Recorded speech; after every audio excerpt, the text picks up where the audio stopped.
मैं उपेंद्र कश्यप स्वागत करता हूं। आप देख रहे हैं कितना प्रकृति सुहावन हो गया है। आज मेरे पीछे अहिल्याबाई होलकर द्वारा स्थापित शिव मंदिर है और जो कलकल धारा बह रही है वो सदा नीरा पुनपुन नदी है। कार्तिक मास में पुनपुन का अपना महत्व है। नदी जीवन धारा है, जल ही जीवन है। नदी की धारा के किनारे ही मनुष्य बसते रहा है और धीरे धीरे मनुष्य का विकास हुआ। हम प्रकृति पूजक हैं और नदी हमारी प्राणवायु है।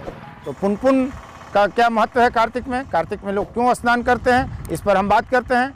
यदि आपने चैनल अब तक सब्सक्राइब नहीं किया है तो कृपया करें। हर बार आपको धार्मिक ऐतिहासिक मुद्दों पर महत्वपूर्ण बात बताने के लिए हम एक नया वीडियो लेकर आते हैं।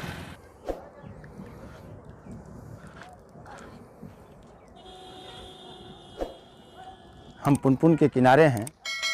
अभी आपने देखा दाऊदनगर गया पथ स्थित देवहरा में जो पुल है उसके किनारे से हमने आपको पुनपुन का दृश्य दिखाया।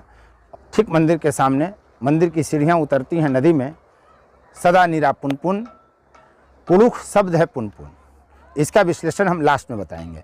फिलहाल कार्तिक मास में पुनपुन में स्नान का क्या महत्व है हम यह जानते हैं आचार्य लालमोहन शास्त्री जी से। शास्त्री जी आप बताइए, जरा प्रकाश डालिए। देखिए, पुनपुन का ये महत्व है। कहा गया है, शास्त्र में वर्णन है, पुनपुनेति विख्याता पितृणाम तीर्थमुत्तमम अस्मत् कुले मृता ये च हयागच्छन्तु पुनः पुनः। बार बार हमारे पितृलोग इस पुनपुन नदी किनारे आएँ और यहाँ का जलपान करें। कार्तिक महीना ऐसे पुण्यतम महीना माना जाता है। इस कार्तिक महीना में महिलाएं विशेष रूप से स्नान करती हैं, फलाहार सेवन करती हैं। कोई 1 महीना तक इस व्रत को करती हैं, कोई 5 दिनों तक करती हैं। और विशेषतः इस पुनपुना नदी के संगम स्थलों पर भव्य मेला का भी आयोजन किया जाता है। जिस तरह से महाकाली, महादुर्गा, महासरस्वती के पूजन किया गया, उसी तरह से आदि गंगा पुनपुना में 3 नदियां महाकाली, महालक्ष्मी, महासरस्वती के रूप में मिली है। और में ही मैंने विलीन मिली है आकर। सरस्वती अदृश्य नदी। हाँ, सबसे पहला संगम स्थल है बटाने का।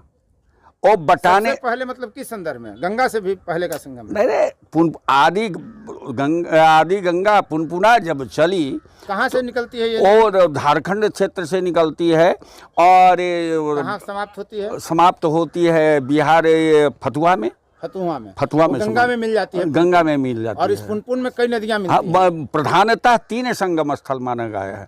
सबसे पहला संगम स्थल जहाँ विष्णु तीर्थ लोग मानता है वो है आपका जमहोर में। अच्छा। जो बटाने और पुनपुन का संगम स्थल है, वहाँ पे भी वहाँ पर भी पितृतर्पण ही होते हैं। वहाँ पर भव्य मंदिर का निर्माण हुआ है।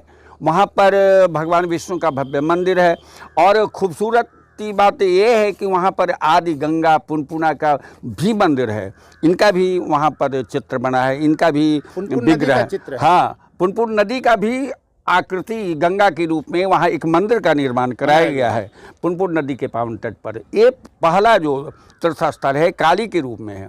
बटाने जो मिली है वो काली के रूप में स्थल माना गया है और सृष्टि करने वाला वो स्थान होता है, इसलिए काली के रूप में उसे परिणत किया गया है। दूसरा संगम स्थल जब आगे बढ़ती है तो आदर के साथ आदर करती हुई इस पुनपुना नदी में अद्री नामक, जिसे अद्री नाम, हाँ, अद्री नामक नदी जो है इसमें समाहित हो जाती है। वहाँ संगम स्थल बनता है और वहाँ पर बहुत से मंदिर बने हुए हैं। वहाँ पर अच्छे अच्छे विद्वान लोग, सन्यासी लोग, त्रिदंडी स्वामी लोग आकर अपना अपना यज्ञ कराए हैं। ये दूसरा संगम स्थल। तीसरा संगम स्थल है जिस संगम स्थल पर भगवान राम आए। मंदार का संगम स्थल, जिसे हम अपनी भाषा में मदार कहते हैं।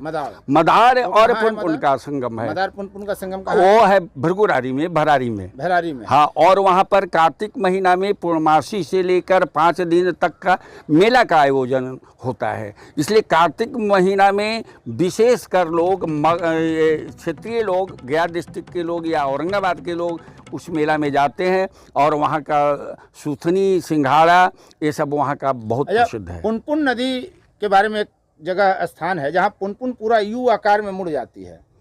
वो तो आपका दक्षिणगामी वो इसी गोह क्षेत्र के अंदर है। उसका नाम है गोरकट्टी।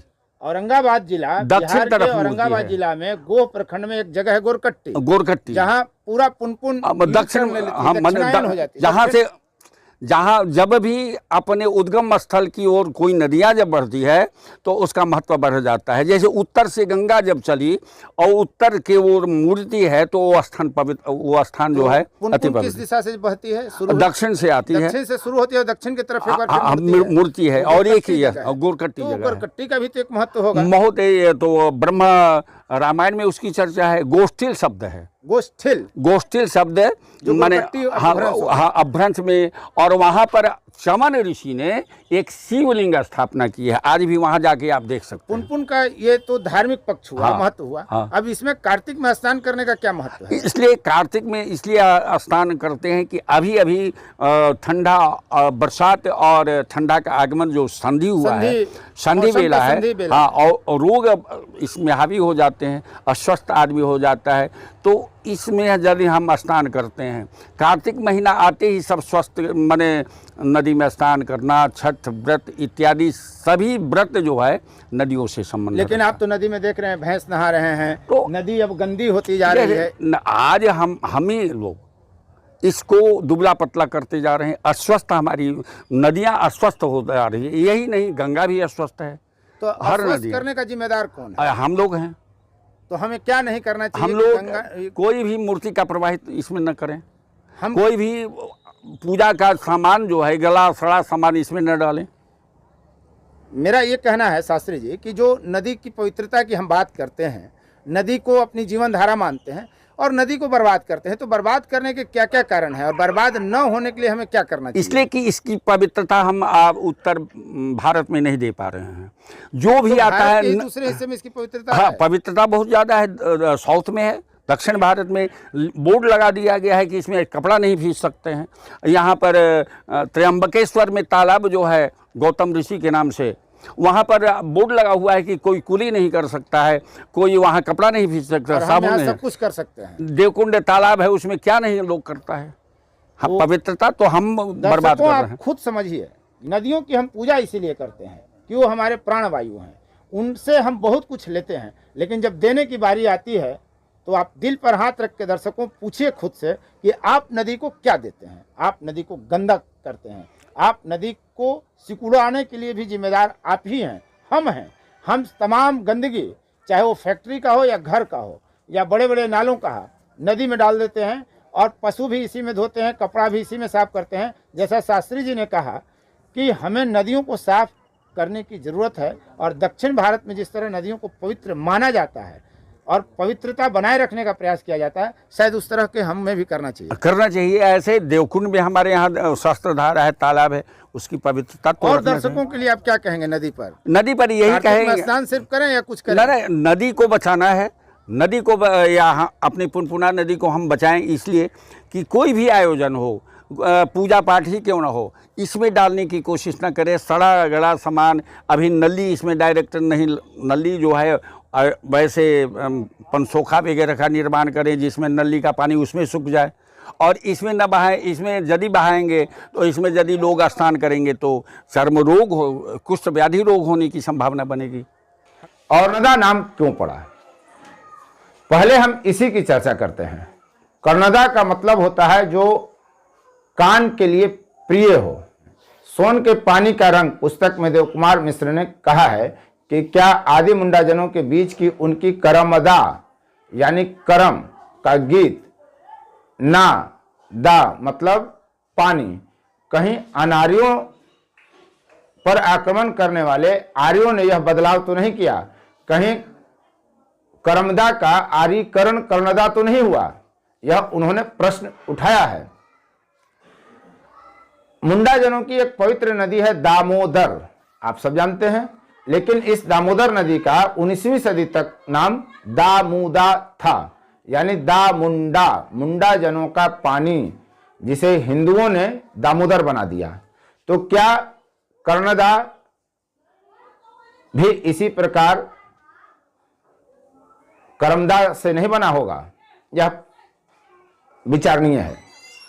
पुनपुन पलामू जिला के सेमीचक गांव के दक्षिण से निकला और यह उत्तर पथगामिनी नदी है। उत्तर में जब यह 4 किलोमीटर आगे बढ़ती है तो बिहार के औरंगाबाद जिले में प्रवेश करती है। अपने उद्गम स्थान से करीब 225 किलोमीटर की यात्रा करके पुनपुन फतुहा में गंगा में मिल जाती है। पटना के पास है फतुहा नदी। और एक महत्व हम आपको बताते हैं जो लालमोहन शास्त्री जी ने आपको नहीं बताया, कि ध्यान में यह बात नहीं रही होगी। मगध का पूरा क्षेत्र कीकट प्रदेश माना जाता रहा है, यानी पाप भूमि। जी हां, सोन के इस पार पूर्वी इलाका में जो मगध का क्षेत्र है उसे कीकट कहते हैं और सोन के पश्चिमी इलाके को कारूस प्रदेश कहते हैं। कीकट मतलब मगध जो है वो पाप भूमि के रूप में उल्लेखित जमीन रहा है।